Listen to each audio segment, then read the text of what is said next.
আমাদের দেশের জাতীয় সঙ্গীত পরিবর্তন করার জন্য অনেকে বলাবলি করছেন, এটা পরিবর্তন করা উচিত কিনা ইসলামের আলোকে জানতে চাই।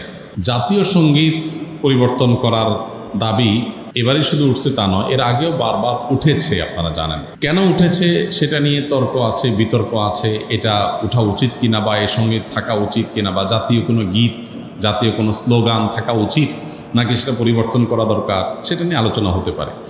আমি সে আলোচনায় যাব, তার আগে একটু প্রাসঙ্গিক অন্য একটা বিষয়ে বলি। সেটা হলো যে দেশপ্রেমের নামে, দেশত্ববোধকতার নামে, দেশত্ববোধক কাজের নামে আপনি কোনো গীত, মিউজিক সংযুক্ত করে, বাদ্যযন্ত্র সংযোগে আপনি যদি কাউকে শুনতে বাধ্য করান, তাহলে সেটা তার স্বাধীনতার খর্ব করার শামিল, বিশেষ করে মুসলমানদের ক্ষেত্রে। কারণ ইসলাম যেহেতু বাদ্যযন্ত্র যোগে কোনো গান বাদ্যকে অ্যালাউ করে না, কোনো গানকে অ্যালাউ করে না, বিধায় আপনি দেশাত্মবোধক গানের নামে, দেশপ্রেমের নামে আপনি আমাকে যদি এটা চাপিয়ে দেন, তাহলে এটা হবে আমার অধিকার লঙ্ঘন করা, আমার অধিকার খর্ব করা। সোজা কথা, দেশের সংখ্যাগরিষ্ঠ মানুষ যেটাকে হারাম মনে করে, সেই কাজ আপনি দেশের মানুষের উপর চাপিয়ে দিতে পারেন না।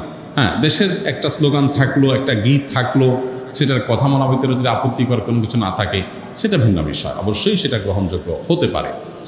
এবার আসা যাক এই গানটা নিয়ে, যে আমাদের যে জাতীয় সঙ্গীত আছে, আপনারা জানেন যে রবীন্দ্রনাথের লেখা এই গানটি বাংলাদেশের জন্মেরও আরও বহু আগে তিনি লিখেছেন।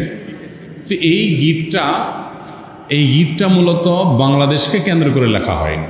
বাংলাদেশকে কেন্দ্র করে যেটা লেখা হয়নি, সেটা কেন বাংলাদেশের জাতীয় সঙ্গীত হতে যাবে, এটা একটি বিষয়। আরেকটা বিষয় হলো, যেই গীতের মধ্যে কোথাও বাংলাদেশ শব্দটাই নেই, সে গীত কীভাবে এদেশের জাতীয় সঙ্গীত হতে পারে? বিধায় আমি তো মনে করি যে এই দাবিটা অযৌক্তিক না, যে আমাদের জাতীয় সঙ্গীত পরিবর্তন করা এটা সময়ের সবচেয়ে গুরুত্বপূর্ণ দাবিগুলোর মধ্যে থেকে একটি।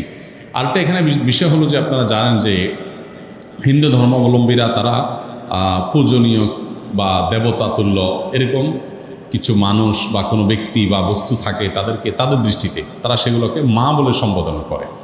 ইসলাম আমাদেরকে এরকম কোনো ধারণা দেয় না। মাতৃভূমির প্রতি ভালোবাসা এটা একটা স্বকীয় বিষয়, এটার জন্য মুসলমান হওয়া প্রয়োজন নাই, এটার জন্য মানুষ হওয়া যথেষ্ট। শুধু মানুষ কেন, অন্যান্য প্রাণীর মধ্যেও কি আছে, নিজের ভূমির প্রতি নিজের টান আছে।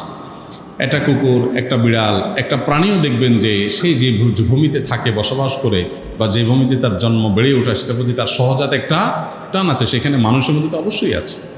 আমাদের প্রিয় নবী সাল্লাল্লাহু আলাইহি ওয়াসাল্লাম মক্কা থেকে যখন হিজরত করে মদিনায় আসছেন, তাকে যখন কেবলা পরিবর্তন নির্দেশ করা হলো, তিনি যখন ফিলিস্তিনের দিকে নামাজ আদায় করছিলেন, তিনি বারবার করে মক্কার দিকে যেন কেবলা করে নামাজ পড়তে পারেন, নিজের মাতৃভূমির দিকে ফিরে যেন তার সালাত আদায় করতে পারেন, সেজন্য আল্লাহর কাছে বারবার করে বিভিন্নভাবে আর্গুমেন্ট পেশ করছিলেন। আল্লাহ তাআলা কোরআনে সেটা উল্লেখ করেছেন, ফালানুওয়াল্লিয়ান্নাকা কিবলাতান তারদাহা, হে রাসূল, অচিরেই আপনাকে আপনার মনের মতো আপনি যে কেবলার প্রত্যাশা করছেন সেদিকে ফিরে সালাত আদায় করার নির্দেশ দান করবে। এখান থেকে বোঝা যায় মাতৃভূমির প্রতি সহজাত টান থাকা এটা একেবারে প্রাকৃতিক একটি বিষয়।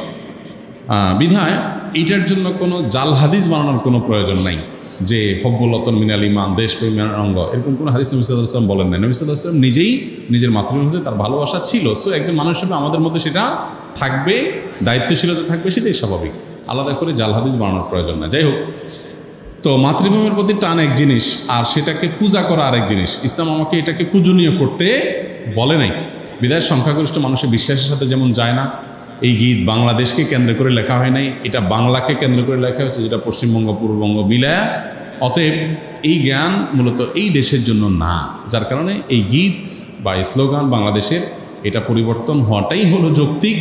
এটাকে যারা মনে করেন অপরিবর্তনীয় বা পরিবর্তনের দাবি তুললেই যারা মনে করেন যে বোধহয় সব গেল, তারা কি এটাকে কোরআন হাদিস মনে করেন নাকি, যে কোরআন হাদিস এটা পরিবর্তন করা যায় না, এটা তো পরিবর্তনযোগ্য। অতএব এটা পরিবর্তন করার দাবিটা আমি ব্যক্তিগতভাবে মনে করি যে অযৌক্তিক নয়।